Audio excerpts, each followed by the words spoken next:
तो मैं कविता आप सभी का स्वागत करती हूँ आपके अपने चैनल काव्यशाला एकेडमी पर। दोस्तों, जैसा कि हम सभी जानते हैं कि पिछली कक्षाओं में हमने क्षितिज पाठ के सूरदास के पद अध्याय तथा गद्य खंड से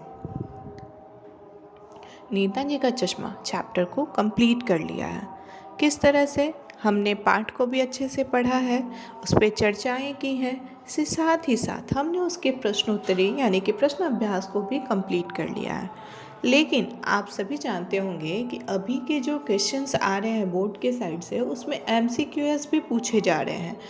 MCQS के लिए सबसे इम्पॉर्टेंट है कि हमें हर एक चैप्टर का डीपली नॉलेज हो, उनके पात्रों की जानकारी, कौन किससे कैसे कनेक्टेड हैं, कौन किस तरह का एक्ट कर रहे हैं, वो सब चीज़ों का हमें अच्छे से ज्ञान होना चाहिए। क्योंकि जो 1 मार्क्स होता है वो तो या तो आपकी झोली में आ जाएगा या चला जाएगा, इसलिए वो बहुत इम्पॉर्टेंट है। इसलिए बेहतर है कि जब भी हम किसी चैप्टर की तैयारी करें तो हम MCQS को भी अच्छे से प्रिपेयर करें।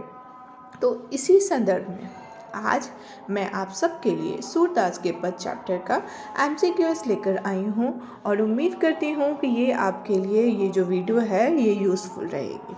तो चलिए दोस्तों, बढ़ते हैं क्वेश्चन नंबर 1 की तरफ। पुराने ज़माने के लोगों को भला क्यों कहा गया है? देखिए, गोपियाँ ये तर्क कर रही थी किस पर? उद्धव पर। वो कह रही थी कि पुराने ज़माने के लोग क्या करते थे, दूसरों का भला करने के लिए दूर दूर तक चले जाते थे। तो यहाँ पे राइट ऑप्शन क्या होना चाहिए? संभाव रहने के कारण, चालाकी के कारण, स्वार्थ के कारण या दूसरों का भलाई करने के कारण। तो राइट ऑप्शन क्या होगा? दूसरों की भलाई करने के कारण। ठीक है, चलिए अब नेक्स्ट क्वेश्चन की ओर बढ़ते हैं। क्वेश्चन में लिखा हुआ है कि गोपियाँ क्या प्राप्त करना चाहती है? गोपियाँ क्या प्राप्त करना चाहती है? वे अपना मन प्राप्त करना चाहती है, जो चलते चलते श्री कृष्ण उनसे चुरा कर ले गए थे।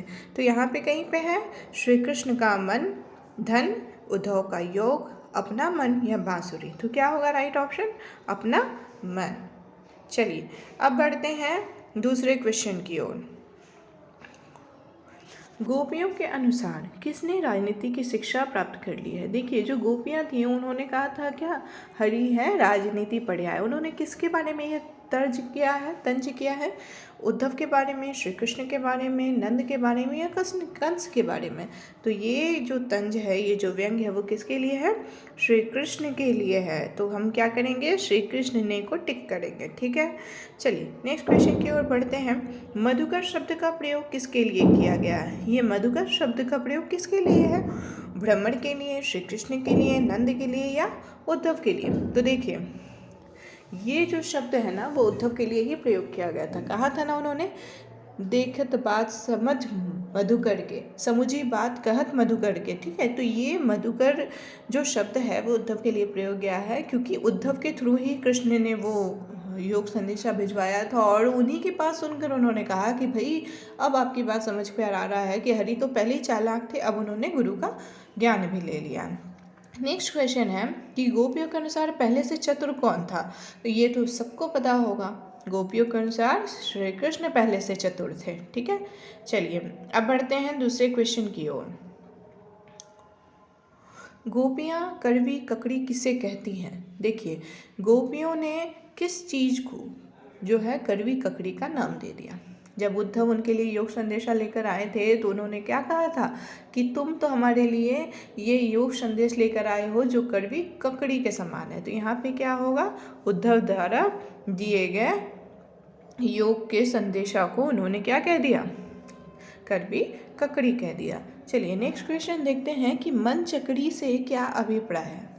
गोपियाँ क्या कह रही हैं? मन चकड़ी, चकड़ी का अर्थ होता है चंचल।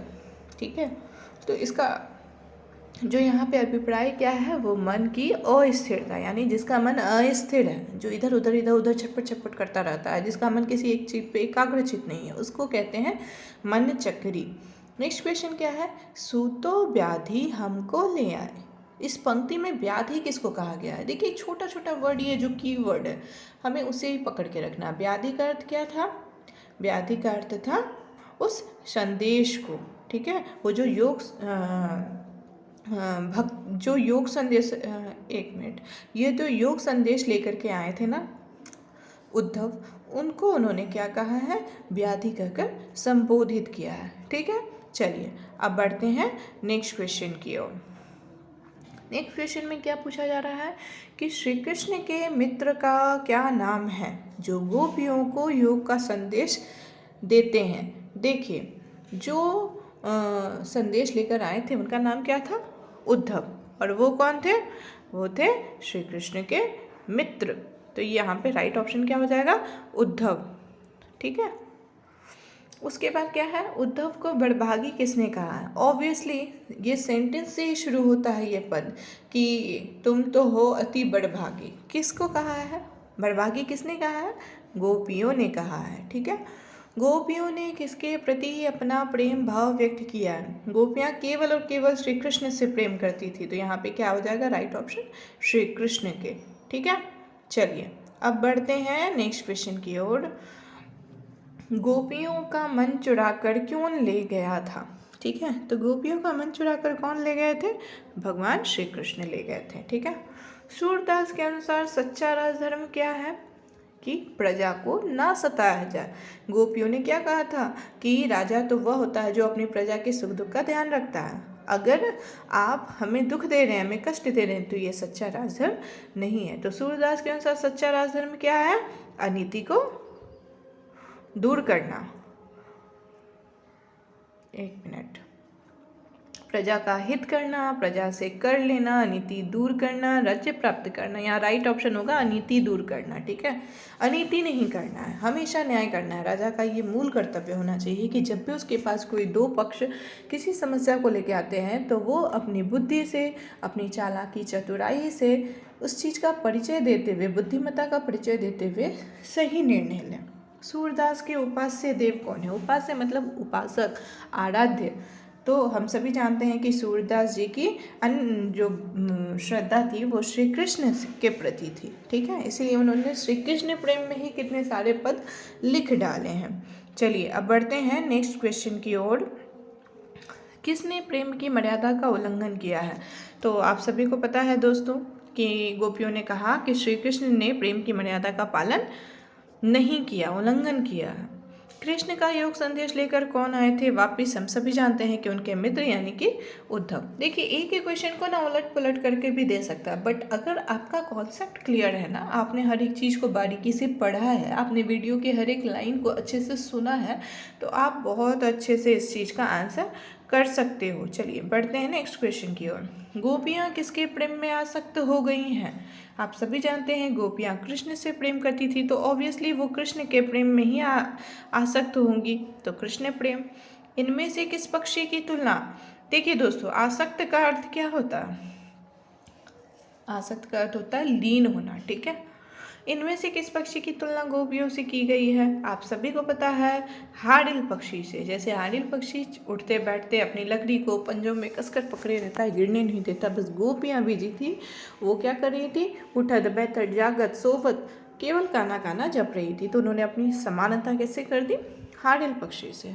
नेक्स्ट है कि किसने प्रेम की मर्यादा का उल्लंघन किया है। आप सभी को पता है कि श्री कृष्ण ने प्रेम की मर्यादा का उल्लंघन किया है। चलिए बढ़ते हैं नेक्स्ट क्वेश्चन की ओर।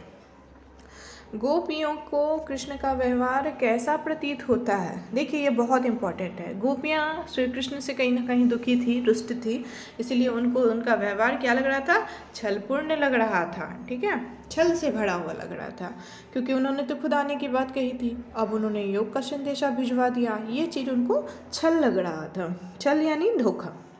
गोपियाँ स्वयं को क्या समझती हैं, गोपियाँ स्वयं को अबला समझती, कहती ना हम भोली हैं, हम अबला हैं। ठीक है, चलिए नेक्स्ट क्वेश्चन की ओर बढ़ते हैं। गोपियों को कृष्ण का व्यवहार, अच्छा ये तो हमने अभी जस्ट किया है।